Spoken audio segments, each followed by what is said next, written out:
आप कैसे देखते हैं इस बजट में कौन से सुधार, कौन से बदलाव जो बेहतर taxation, ease of paying tax या कंप्लायंस, इस सब में जो है सुधार लाएंगे? आपकी राय।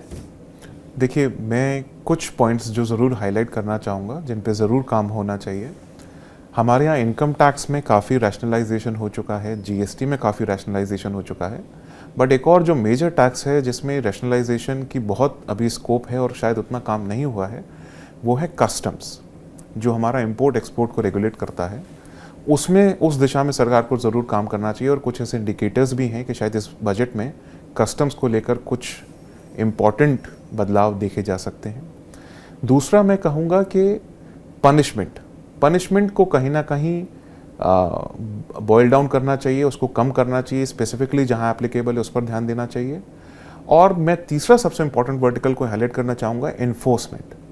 जो गवर्नमेंट की इंटेंशन है, जैसे प्रधानमंत्री जी ने भी कई बार अपने स्कीम्स के थ्रू, गवर्नमेंट ने भी अपने स्कीम्स के थ्रू कहा सबका विश्वास, उसी दिशा में सरकार को काम करना चाहिए, उसी दिशा में मशीनरी को, पॉलिसी को काम करना चाहिए और उनका विश्वास बिल्ड करके, उनका ट्रस्ट बिल्ड करके उनके साथ काम करना चाहिए। उनकी प्रॉब्लम एरियाज को समझ के अगर हम इम्प्लीमेंटेशन में जाएंगे तो मैं समझता हूँ we'll see a very very good and positive change on the ground. बिल्कुल बदलाव की जो ज़रूरत है और बजट 2026 सरकार की भी यही कोशिश होगी कि जो चीज़ें ज़रूरी हैं उसे इस बजट में शामिल किया जाए। इसके अलावा आपसे ज़रूर पूछना चाहूँगा, बजट देखिए, क्योंकि आपने अपनी इंडस्ट्री, अपनी एक्सपर्टीज़ के अनुसार सुझाव दिए हैं और हमारे साथ ये पूरा डिस्कशन किया है, लेकिन आम जनता की उम्मीदों की अगर मैं बात करूं तो इस बजट से आम जनता क्या उम्मीद कर रही है? देखिए, आम जनता की उम्मीद अगर बात करूं, और हम और आप भी आम जनता का पार्ट हैं, तो हम अगर बात करें तो देखिए, वी विल ऑलवेज वांट के हमारे लिए कहीं ना कहीं जो आज महंगाई एक बड़ा मुद्दा है कि महंगाई की दर बढ़ती जा रही है। आज हाँ, हम चाहे छोटी से छोटी वस्तु की बात करें, चाहे रियल एस्टेट घर लेने की बात करें, तो हम हर स्तर पर देख रहे हैं कि महंगाई की दर बहुत बढ़ गई है। तो उसमें कहीं ना कहीं कंट्रोल करने की ज़रूरत है। देखिए, कंजम्पशन तो बढ़ रही है, बट साथ ही साथ जो चीज़ों की कीमतें बढ़ती जा रही हैं उसको रेगुलेट करने की ज़रूरत है, क्योंकि अभी भी हम एक उभरती हुई इकॉनमी है, अभी भी एक लार्ज सेक्शन हमारी सोसाइटी का is still coming out of the median range, वो लोग अभी डेवलपिंग स्टेज में हैं। तो बहुत ज़रूरी है उस पर काम करना।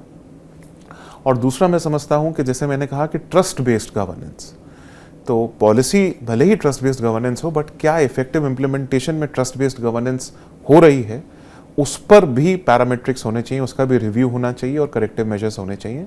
इन दो एस्पेक्ट्स पर मैं समझता हूँ ज़रूर काम होना चाहिए।